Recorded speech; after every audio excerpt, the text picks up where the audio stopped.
Hey, to input SIM card into the Google Pixel 9 Pro XL, first of all, you will have to actually get this SIM tool, which is located in your box. But if you don't have SIM tool, you can also use SIM tools from other smartphones. So don't worry, you don't have this original one.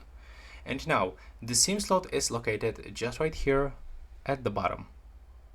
So now, to open the SIM slot, we have to input this SIM tool inside, like that, and press.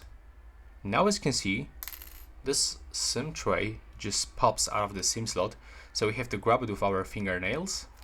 And as you can see right here, at least in my case, I can only input one SIM card. And the proper way to actually put it is to actually do this like that, with this gold pins face to the phone screen. And now if you want to put it inside the phone, just put it like that. Now press. And right now, if you have the PIN code, you will have to just input it right now.